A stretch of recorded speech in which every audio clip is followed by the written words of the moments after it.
Girls high school and কলেজের পক্ষ থেকে একাদশ শ্রেণীর প্রিয় শিক্ষার্থী বন্ধুদের জানাই অনেক অনেক প্রীতি এবং শুভেচ্ছা এবং অনলাইন হিসাব বিজ্ঞান ক্লাসে স্বাগতম। গত ক্লাসে শুধু পরিচয় পর্ব ছিল, আমি তোমাদেরকে পরিচয় দিয়েছি, আমি তোমাদের হিসাব বিজ্ঞান ক্লাস নিব। আজ থেকে ক্লাস শুরু করলাম। তো হিসাব বিজ্ঞান এই বিষয়টি একটি ইন্টারেস্টিং সাবজেক্ট এবং কঠিন বলবো না, খুব সহজ একটা বিষয় যদি আমরা বোঝার চেষ্টা করি, আগ্রহ নিয়ে করি। আর এটাতে দেখা যাচ্ছে যে থিওরিটিক্যাল বেশি বিষয় নাই, আমাদেরকে অঙ্ক করতে হয়। তবে অঙ্ক করার আগে অবশ্যই বিষয়টা সম্পর্কে আমাদের জেনে যেতে হয়। তাই তোমাদেরকে আমি আহ্বান জানাচ্ছি, প্রিয় শিক্ষার্থী বোনেরা, আমরা উৎসাহ নিয়ে আগ্রহ নিয়ে প্রথম থেকে ক্লাসগুলোতে অংশগ্রহণ করব। আর এই ক্লাসের জন্য তোমরা জানো আমাদের বইটা খুবই প্রয়োজন, কারণ সবগুলো বিষয় তথ্য উপস্থাপন করে অঙ্ক করা অনেক সময় সম্ভব হয় না। তাই তোমাদের একটা লিস্ট দিয়েছি আমি পাবলিকেশনের বইটা হাতে রাখার জন্য। তাই আশা করি ইতিমধ্যে অনেকের কাছে আছে এবং যাদের কাছে নাই তোমরা তাড়াতাড়ি বইটা তোমাদের কাছে রাখবে যেন তোমরা আমাকে ফলো করতে পারো। তাহলে প্রথম ক্লাসে আমি তোমাদেরকে হিসাব বিজ্ঞানের প্রাথমিক বিষয়গুলো নিয়ে একটু আলোচনা করব। তারপর পরবর্তী ক্লাস থেকে আমরা একেবারে প্রথম থেকে অঙ্কে চলে যাব। তাহলে প্রথমে আমাদের জানতে হবে, আমরা এখানে বেশিরভাগই ব্যবসায় শিক্ষা শাখার ছাত্রী আছি এবং খুব অল্প সংখ্যক হয়তো অন্য গ্রুপ থেকে এসেছ।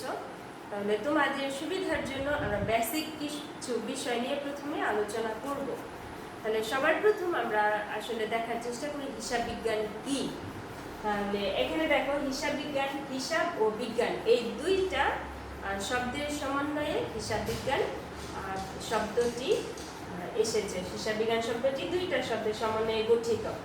তাহলে হিসাব বলতে কি বোঝাচ্ছে? হিসাব বলতে বোঝাচ্ছে আর্থিক লেনদেন সমূহের গণনা।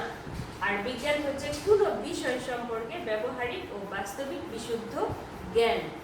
তাহলে হিসাব বিজ্ঞান বলতে আমরা কি বলতে পারি যে আর্থিক কোনো ব্যক্তি বা প্রতিষ্ঠানের আর্থিক লেনদেন সমূহ সুসংগত বা বিজ্ঞানসম্মত উপায়ে লিপিবদ্ধকরণ, প্রক্রিয়াজাতকরণের মাধ্যমে এর প্রতিবেদন তৈরি, প্রতিবেদনের মধ্যে এবং এই প্রতিবেদন তৈরির মাধ্যমে আর্থিক ফলাফল এবং আর্থিক অবস্থা নিরূপণ।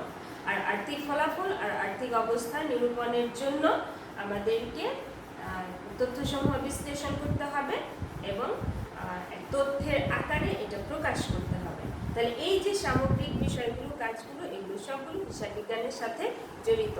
তাহলে আমরা কি বলতে পারি?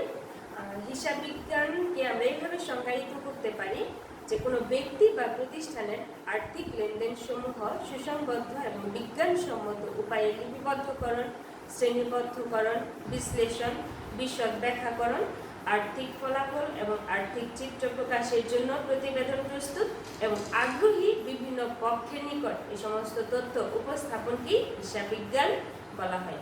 তাহলে আমরা দেখতে পাচ্ছি হিসাব বিজ্ঞানের মধ্যে শুধু আমরা গণনা করে রেখে দিব, একটা ফলাফল প্রস্তুত করব তা না। এর সাথে সামগ্রিক কার্যাবলী হিসাব বিজ্ঞানের সাথে জড়িত।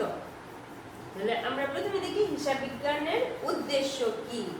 ও উদ্দেশ্যতে যাওয়ার আগে আমরা হিসাব বিজ্ঞানের কিছু ইতিহাস সম্পর্কে জানি, পরবর্তীতেও জানবো।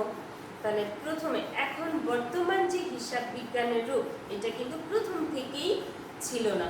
আমরা জানি যখন মানব সভ্যতার শুরু, সেই মানব সভ্যতার শুরু থেকে বর্তমান কাল অনেক পরিবর্তনের মধ্য দিয়ে আমরা আজ এই পর্যায়ে এসেছি। তাহলে সবার প্রথম যখন মানুষ সভ্যতা শিখেনি, প্রথম মানুষ কি করত? বনে জঙ্গলে গুহায় বাস করত। তখন থেকেই কিন্তু হিসাব বিজ্ঞানের উৎপত্তি। তোমরা যে কোনো বইতে দেখবে হিসাব বিজ্ঞানের এই উৎপত্তি এবং ক্রমবিকাশ সম্পর্কে ধারাবাহিকভাবে লেখা আছে। তাহলে তখন কিন্তু মানুষ লিখতে জানতো না, পড়তে জানতো না, মানুষ লেখাপড়া জানতো না। তাহলে কিভাবে তারা তাদের দৈনন্দিন কাজকর্ম এগুলোর হিসাব রাখতো? তাহলে যখন মানুষ প্রথম গুহায় বাস করতো তখন কি করতো? তারা পাথরের গায়ে দাগ কেটে, তাদের যে গুহার দেয়ালে দাগ কেটে তারা হিসাব রাখতো। তাহলে তখন মানুষের জীবনযাত্রা কেমন ছিল? তারা কি করত? ফলমূল সংগ্রহ করত অথবা শিকার করতো না, বন্যপ্রাণী শিকার করতো, তাহলে এই সমস্ত হিসাব তারা পাথরে দাগ কেটে লিখত। তারপর আস্তে আস্তে যখন মানুষ সমভূমিতে বসবাস করা শুরু করলো, তখন কি করলো, নিজেদের প্রয়োজনীয় জিনিসগুলো, চাহিদাগুলো নিজেরা তৈরি করতো, উৎপাদন করতো। তাহলে এর পরবর্তীতে এর আরও একটা শুরু হয়, যখন নিজেদের চাহিদা তারা নিজেরা পূরণ করতে পারতো না, তখন সম্মিলিতভাবে করতো এবং কি করতো, বিনিময় প্রথা শুরু হয়। যে একজনের একটা জিনিস, যেমন একটা পশু দিয়ে হয়তো কারো একটা ফসল নিত, এভাবে বিনিময় প্রথা শুরু হয়। যখন বিনিময় প্রথা শুরু হয়, তখন দেখা যায় যে এটার হিসাব নিকাশ তুলনা করাটা সমস্যা হয়। তখন আস্তে আস্তে কি হয়, মুদ্রার প্রচলন হয়, এবং মুদ্রার প্রচলনের সাথে সাথে হিসাব বিজ্ঞানের ধারারও অনেক পরিবর্তন হয়ে যায় এবং বর্তমানে একটা অবস্থায় আসে। তাহলে অনেকগুলো পর্ব পেরিয়ে আমাদের বর্তমান হিসাব বিজ্ঞানের অবস্থায় এসেছি আমরা। তাহলে এভাবে আমাদের হিসাব বিজ্ঞানের উৎপত্তি এবং ক্রমবিকাশের ইতিহাসটা তোমরা বই থেকে দেখে নিবে। তাহলে এবারে আমরা দেখি হিসাব বিজ্ঞানের উদ্দেশ্য। হিসাব বিজ্ঞানের উদ্দেশ্যকে দুই ভাগে ভাগ করা হয়েছে, একটা হচ্ছে মৌলিক উদ্দেশ্য আর একটা হচ্ছে সহায়ক উদ্দেশ্য। তাহলে মৌলিক উদ্দেশ্যের মধ্যে প্রথমে আছে কি, স্থায়ী হিসাব সংরক্ষণ। তাহলে এই যে আমরা হিসাব করছি, স্থায়ীভাবে সংরক্ষণের জন্য হিসাব বিজ্ঞানের প্রয়োজন। এটা একটা প্রথম এবং প্রধান উদ্দেশ্য, যে লেনদেন সমূহের স্থায়ী হিসাব রক্ষণ। দ্বিতীয়ত আর্থিক ফলাফল নির্ণয়। তাহলে এই যে প্রতিষ্ঠান, ব্যবসায় প্রতিষ্ঠান পরিচালনা করছে, মুনাফা অর্জনের জন্য করছে, তাহলে এটার ফলাফলটা কি হচ্ছে, একটা নির্দিষ্ট সময় শেষে অবশ্যই বিভিন্ন পক্ষের ফলাফলটা জানতে আগ্রহী হয়। ফলাফল বলতে কি বোঝাবে, লাভ বা ক্ষতি। তাহলে প্রতিষ্ঠানে লাভ হচ্ছে না ক্ষতি হচ্ছে, সেই বিষয়টা নির্ণয়ের জন্য আমাদের কি হিসাব বিজ্ঞান প্রয়োজন। তাহলে আর্থিক ফলাফল নির্ণয় করা যায় হিসাব বিজ্ঞানের মাধ্যমে। তারপর আরেকটা প্রধান উদ্দেশ্য বা মৌলিক উদ্দেশ্য হচ্ছে আর্থিক অবস্থা বা আর্থিক চিত্র প্রকাশ। তাহলে আর্থিক অবস্থা বলতে প্রতিষ্ঠানের মোট সম্পদ, মোট দায় কেমন, চলতি সম্পদ, চলতি দায়, স্থায়ী সম্পদ, দীর্ঘমেয়াদী দায়, তাহলে এগুলোর অবস্থাটা কি প্রতিষ্ঠানের, এটা নিরূপণ করাও হিসাব বিজ্ঞানের আরেকটা উদ্দেশ্য। এরপর দেখি প্রতিষ্ঠানের বিভিন্ন পরিকল্পনা প্রণয়ন, নীতি নির্ধারণ এবং সিদ্ধান্ত গ্রহণও হিসাব বিজ্ঞানের একটা মৌলিক উদ্দেশ্য। বিভিন্ন হিসাব তথ্য ব্যবহার করে প্রতিষ্ঠান মালিক এবং ব্যবস্থাপনা কর্তৃপক্ষ কি করে থাকে, তাদের পরবর্তী পরিকল্পনা প্রণয়ন করে থাকে, প্রতিষ্ঠানের বিভিন্ন নীতি নির্ধারণ করে থাকে এবং সিদ্ধান্ত গ্রহণ করে থাকে। আর আরেকটা আছে মূল্যবোধ সৃষ্টি। তাহলে শুদ্ধভাবে বিজ্ঞানসম্মত উপায়ে হিসাব রক্ষণের মাধ্যমে চুরি, জালিয়াতি এগুলো কি করা যায়, রোধ করা যায়। তহবিল তছরূপ এই সমস্ত বিষয়গুলো রোধ করা যায় এবং যা মূল্যবোধ সৃষ্টিতে কি হয়, সহায়ক হয়। তাহলে এই বিষয়গুলো হচ্ছে হিসাব বিজ্ঞানের মৌলিক উদ্দেশ্য। তাহলে কিছু সহায়ক উদ্দেশ্য বলে আছে, যেমন দৈনন্দিন দেনা পাওনার পরিমাণ জানা যায়। তাহলে একটা ব্যবসায় প্রতিষ্ঠানের দৈনিক অনেক লেনদেন সংঘটিত হয়, সবগুলো কি করা সম্ভব হয় না, মনে রাখা সম্ভব হয় না, তাই দিনেরটা দিনে লিপিবদ্ধ করে রাখা হয়। তাহলে দৈনন্দিন দেনা পাওনার পরিমাণ জানা যায় হিসাব বিজ্ঞান থেকে, তাই এটাও একটা সহায়ক উদ্দেশ্য। ব্যয় নিয়ন্ত্রণ। তাহলে ব্যয় আমরা যদি সঠিকভাবে হিসাব রাখি, তাহলে ব্যয়টাকে নিয়ন্ত্রণে রাখতে পারবো। আর যদি ব্যয় নিয়ন্ত্রণের মধ্যে রাখতে পারি, তাহলে প্রতিষ্ঠান লাভজনক অবস্থায় পৌঁছাতে পারবে অথবা প্রতিষ্ঠান মুনাফা অর্জন করতে পারবে। তারপর হিসাব বিজ্ঞানের আরেকটা উদ্দেশ্য কর নির্ধারণে সহায়তা করে থাকে। তাহলে আমরা জানি সরকারকে কি দিতে হয়, কর দিতে হয় প্রতিষ্ঠানের দিক থেকে, মালিকের পক্ষ থেকে। তাহলে হিসাব বিজ্ঞানের তথ্য ব্যবহার করে কর নির্ধারণ করা হয়ে থাকে। তারপর আছে বিভিন্ন চলতি ও স্থায়ী সম্পদের উপর নিয়ন্ত্রণ।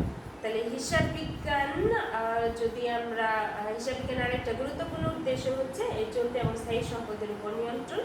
যদি আমরা সঠিকভাবে হিসাব রাখি, তাহলে সম্পদগুলোর উপর আমরা নিয়ন্ত্রণ বজায় রাখতে পারি, আইনগত চাহিদা পূরণ করা যায় এবং সঠিক ও তড়িৎ সিদ্ধান্ত গ্রহণে হিসাব বিজ্ঞান সহায়ক ভূমিকা পালন করে থাকে। তাহলে আমরা দেখতে পাচ্ছি হিসাব বিজ্ঞানের দুই ধরনের উদ্দেশ্য, মৌলিক উদ্দেশ্য এবং সহায়ক উদ্দেশ্য। তাহলে এই বিষয়গুলো আমি খুব সংক্ষেপে তোমাদেরকে বলছি। এখানে তোমাদের বইতে দেখবে বা আগেও তোমরা পড়ে আসছো অনেক বর্ণনা দেওয়া আছে, ডিটেলসে বইতে দেওয়া আছে, তোমরা করে নিবে। আমরা সাধারণভাবে শুধু প্রাথমিক পর্যায়ে বিষয়গুলো একটু জেনে নিচ্ছি, আবার স্মরণ করে নিচ্ছি। এরপরে হিসাব বিজ্ঞানের আরেকটা বিষয় হচ্ছে হিসাব বিজ্ঞানকে ব্যবসায়ের ভাষা বলা হয়। যেমন ভাষা, একটা ভাষা শেখার জন্য কি লাগে, আমাদের জ্ঞান দরকার। এটা বিভিন্ন কি বলে এটাকে, ভাষা শেখার জন্য ব্যবহারিক জ্ঞান, তারপর বিভিন্ন ব্যাকরণ ইত্যাদি শিখে একটা বিশুদ্ধ ভাষা শিখতে হয় না? ঠিক তেমনি হিসাব বিজ্ঞান চর্চার মাধ্যমে করতে হয়, একটা নির্দিষ্ট নীতি নিয়ম অনুসরণ করতে হয়। তাহলে এই কারণে হিসাব বিজ্ঞানকে কি বলা হয়? ব্যবসায়ের ভাষা বলা হয়। এবার আরেকটা বিষয় তোমাদের সাথে সহযোগিতা করব, সেটা হচ্ছে হিসাব তথ্য।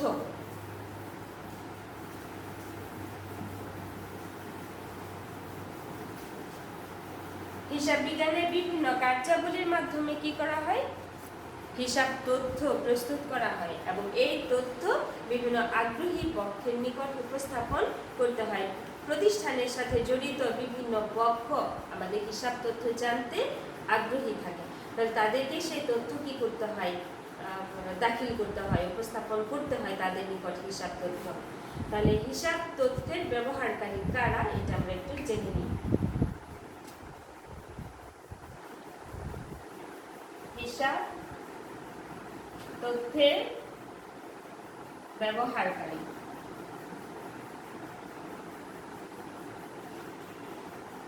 দুই ধরনের ব্যবহারকারী আছে। এক, অভ্যন্তরীণ ব্যবহারকারী,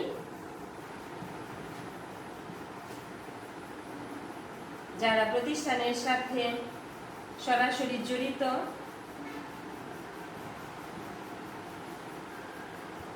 দুই, বাহ্যিক ব্যবহারকারী।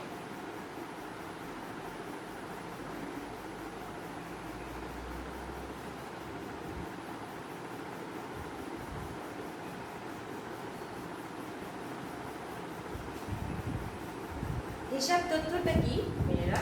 তাহলে হিসাব তথ্য যেমন আর্থিক লেনদেনগুলোকে আমরা প্রথমত কি করি? হিসাবের বইতে লিপিবদ্ধ করি, তারপর এটাকে শ্রেণীবদ্ধ করি, সুসংবদ্ধভাবে সাজাই এবং আর্থিক ফলাফল এবং আর্থিক অবস্থা নির্ণয়ের জন্য প্রতিবেদন তৈরি করি। তাহলে এই প্রতিবেদনটাই হচ্ছে হিসাব তথ্য, যা বিভিন্ন পক্ষের নিকট উপস্থাপন করতে হয়। তাহলে আমরা দেখি এখন হিসাব তথ্যের ব্যবহারকারী কারা। দুই ধরনের ব্যবহারকারী আছে, অভ্যন্তরীণ ব্যবহারকারী, বাহ্যিক ব্যবহারকারী। তাহলে অভ্যন্তরীণ ব্যবহারকারী কারা? যারা প্রতিষ্ঠানের সাথে ওতপ্রোতভাবে জড়িত। সবার প্রথম পক্ষ হচ্ছে মালিক। মালিক প্রতিষ্ঠানে কি করেন? মূলধন বিনিয়োগ করে থাকে। তাহলে এই মূলধন যথাযথভাবে ব্যবহার হচ্ছে কিনা, মূলধনের উপর মুনাফার হার কেমন এবং মূলধনের নিরাপত্তা কতটুকু আছে, এটা জানার জন্য মালিক এই হিসাব তথ্য কি করে থাকে? ব্যবহার করে থাকে। তাহলে অভ্যন্তরীণ ব্যবহারকারীর মধ্যে প্রথম পক্ষই হচ্ছে মালিক, দ্বিতীয় হচ্ছে ব্যবস্থাপনা কর্তৃপক্ষ।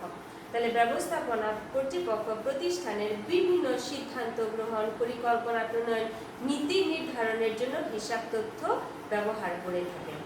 এবং অভ্যন্তরীণ ব্যবহারকারীর মধ্যে তৃতীয় পক্ষ হচ্ছে অভ্যন্তরীণ নিরীক্ষক। তাহলে হিসাব তথ্য ঠিকমতো উপস্থাপন করা হচ্ছে কিনা বিভিন্ন বিষয়, বিভিন্ন ভাউচার ব্যবহার করে অভ্যন্তরীণ নিরীক্ষক হিসাব তথ্য প্রস্তুতে সহায়তা করে থাকেন। তাহলে এই তিন ধরনের ব্যবহারকারী হচ্ছে অভ্যন্তরীণ ব্যবহারকারী। তাহলে আমি আবার বলছি যে হিসাব তথ্যের অভ্যন্তরীণ ব্যবহারকারী কারা? এক, মালিক পক্ষ, দুই, ব্যবস্থাপনা কর্তৃপক্ষ, তিন হচ্ছে অভ্যন্তরীণ নিরীক্ষক। এবার আসি বাহ্যিক ব্যবহারকারী। বাহ্যিক ব্যবহারকারী অনেক পক্ষ আছে, যেমন আমরা বলতে পারি প্রথম পাওনাদার। তাহলে পাওনাদার আমাদের তথ্য ব্যবহার করতে চাইবে বা আমাদের কাছ থেকে হিসাবের তথ্য চাইবে, কারণ সে আমাদের কাছে ধারে বিক্রয়ের আগে চিন্তা করবে আমাদের সেই দায় পরিশোধ ক্ষমতাটা আছে কিনা। যদি দায় পরিশোধ করার ক্ষমতা থাকে তখনই আমাদের সাথে সে ধারের লেনদেনে কি হবে? আগ্রহী হবে। তাই পাওনাদার হচ্ছে একজন বাহ্যিক ব্যবহারকারী। ঠিক তেমনি ঋণদানকারী, যে প্রতিষ্ঠানে ঋণ দিয়ে থাকে, সে দেখবে ঋণ পরিশোধের ক্ষমতা আছে কিনা প্রতিষ্ঠানে। তাহলে এই তথ্য হিসাব তথ্য ব্যবহার করে বিবেচনা করে সে প্রতিষ্ঠানের ঋণ প্রদান করতে কি হবে, আগ্রহী হবে। তাই সে হচ্ছে বাহ্যিক ব্যবহারকারী। তাহলে বাহ্যিক ব্যবহারকারীর মধ্যে আরো এরকম অনেক পক্ষ আছে, যেমন বলেছি পাওনাদার, তারপর ঋণদানকারী প্রতিষ্ঠান, সরকার, তারপর কর্মচারীরাও অনেক সময় হিসাব তথ্য জানতে আগ্রহী হয় যে তারা ন্যায্য বেতন পাচ্ছে কিনা। তারপর শ্রমিক সংঘ, তারা তাদের বিভিন্ন দাবি দেওয়া আদায়ের জন্য এই হিসাব তথ্য ব্যবহার করে থাকে। এইভাবে বিভিন্ন পক্ষ আছে যারা হিসাব তথ্য জানতে আগ্রহী হয়। তাহলে হিসাব তথ্য প্রস্তুত করে এই বিভিন্ন পক্ষকে কি করতে হয়, দাখিল করতে হয় বা উপস্থাপন করতে হয় তাদের নিকট। তাহলে এটাও একটা আমাদের হিসাব বিজ্ঞানের একটা গুরুত্বপূর্ণ বিষয়। তারপর এর পরবর্তীতে আছে আমাদের লেনদেন, তারপর আছে হিসাব সমীকরণ। এর পরবর্তীতে এই কয়টা বিষয় জেনে আমরা যাব কি সরাসরি হিসাব লিখন পদ্ধতি। তাহলে এর আগে তোমাদেরকে বলি আমাদের আরেকটা বিষয় আছে হিসাব বিজ্ঞানের যে আধুনিক পদ্ধতি, দুতরফা দাখিলা পদ্ধতিকে হিসাব বিজ্ঞানের আধুনিক পদ্ধতি বলা হয়। তাহলে এই বিষয়টা নিয়ে তোমাদের সাথে খুব অল্প পরিসরে আলোচনা করতে চাই। দেখো 1494 থেকে হিসাব বিজ্ঞানের আধুনিক রূপ শুরু হয়। তাহলে 1494 সালে কি হয়েছিল? তাই হিসাব বিজ্ঞানের জনক বলা হয় লুকা প্যাসিওলিকে। লুকা প্যাসিওলি হচ্ছে হিসাব বিজ্ঞানের জনক, যিনি সর্বপ্রথম হিসাব বিজ্ঞানের একটা বিজ্ঞানসম্মত পদ্ধতি উপস্থাপন করেন 1994 সালে।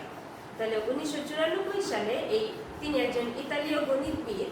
তিনি একটি বই লিখেন, যে বইয়ের নাম হচ্ছে সুম্মা ডি অ্যারিথমেটিকা জিওমেট্রিকা প্রপোর্শনালিটা। তিনি প্রথম এই বইটাতে হিসাব বিজ্ঞানের আধুনিক পদ্ধতি ব্যাখ্যা করে থাকেন, দুতরফা দাখিলা পদ্ধতি যেটা বলা হয়। তাহলে আমরা লেনদেন কি সেখানে যাওয়ার আগে আমাদের দুতরফা দাখিলা পদ্ধতি ও একটু জেনে যেতে হবে। তাহলে বিজ্ঞানসম্মত পূর্ণাঙ্গ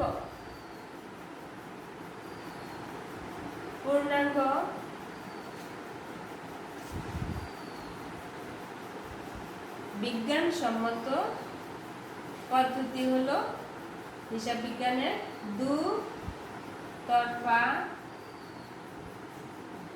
দাখিলা পদ্ধতি। তাহলে এই পদ্ধতি আবিষ্কারের আগে যে হিসাব রাখা হতো সেটা ছিল ত্রুটিপূর্ণ, বিজ্ঞানসম্মত উপায়ে রাখা হতো না, ওইটাকে একতরফা দাখিলা বলা হয়। আর 1994 সালে এই লুকা প্যাসিওলি তার এই একটি বইতে দুতরফা দাখিলা পদ্ধতির কথা উল্লেখ করেন। মানে তখন থেকে আধুনিক হিসাব বিজ্ঞানের উৎপত্তি। তাহলে আমরা বলতে পারি আধুনিক হিসাবের উৎপত্তি 1494 সালে। তাহলে এটা পঞ্চদশ শতকে আমরা বলতে পারি। আর হিসাব বিজ্ঞানের জনক কাকে বলা হয়? Luca Pacioli. বিষয়গুলো আমরা জানি, তারপর একটু স্মরণ করিয়ে দিলাম মেয়েরা। তাহলে তোমরা তোমাদের বই থেকেও একটু দেখে নিবে ইতিহাসটা, ক্রমবিকাশটা, তারপর হিসাব বিজ্ঞানের উদ্দেশ্য, হিসাব তথ্যের ব্যবহারকারী, তারপর দুতরফা দাখিলা পদ্ধতি আমরা যখন সরাসরি অঙ্ক করতে যাব তখন আরও ডিটেলস পড়ব। তাহলে আজকে প্রথম ক্লাসে তোমাদের সাথে খুব অল্প পরিসরে আমি এই বিষয়টা নিয়েই কথা বলতে চেয়েছি। পরবর্তী ক্লাসে আমরা লেনদেন চিহ্নিতকরণ এখান থেকে শুরু করব, হিসাব সমীকরণ, লেনদেন চিহ্নিতকরণ, এই বিষয়গুলো থেকে শুরু করব। তাহলে যেহেতু মেয়েরা প্রথম পর্যায়ে অনেক কিছু বলছি না, আবারও বলছি যে বেসিক কিছু নলেজ, বেসিক কিছু ধারণা নিয়ে আমাদেরকে সামনে এগিয়ে যেতে হবে। আমি জানি অনেকে সেই বেসিক ধারণাটাও আছে, তারপর আমরা একদম প্রথম থেকে আবার দেখব যে হিসাব বিজ্ঞানের এই প্রথম বিষয়গুলো যদি আমাদের এগুলো সম্পর্কে ক্লিয়ার ধারণা থাকে তাহলে আমরা পরবর্তী ধাপগুলো খুব সহজে যেতে পারবো, সহজেই বুঝতে পারবো। আর আবারও তোমাদেরকে বলছি, তাহলে ক্লাসগুলো রেগুলার ফলো করো। আজকেও খুব বেশি বিষয় বললাম না মেয়েরা, খুব সংক্ষেপে তোমাদেরকে হিসাব বিজ্ঞানের প্রাথমিক ধারণাটা দেওয়ার চেষ্টা করলাম, তাও খুব সংক্ষেপে। বইতে ডিটেলস আছে, তোমরা পড়লেই বুঝতে পারবে। আর বইটা খুব তাড়াতাড়ি, যাদের কাছে বইটা নাই, খুব তাড়াতাড়ি সাথে রাখবে, যেন আমাদের সাথে সাথে তোমরা ফলো করতে পারো, অনুসরণ করতে পারো। আমি সাথে সাথে বই থেকে তোমাদের এক্সারসাইজ দিয়ে দিব, কাজ দিব, অনুশীলনী দিব। যদি সমস্যা থাকে সেটা নিয়ে আলোচনা করব। তাহলে সবার প্রথম বইটা তোমাদের কাছে রাখো। বই লিস্টটা দিয়ে দিয়েছি অলরেডি, আবারও বলছি, আবিদ পাবলিকেশন এই বইটা তোমরা রাখার চেষ্টা করো। তাহলে আজকে বেশি কিছু বলবো না মেয়েরা, আমাদের প্রতিদিন হিসাব বিজ্ঞান ক্লাস হবে প্রতি সোমবার এবং বুধবার। তাহলে প্রতিদিনের ক্লাসগুলো তোমরা ফলো করো, আশা করি ভালো লাগবে। তাহলে আজকে এই পর্যন্ত রাখি, সবাই ভালো থাকো, সুস্থ থাকো। ধন্যবাদ সবাই।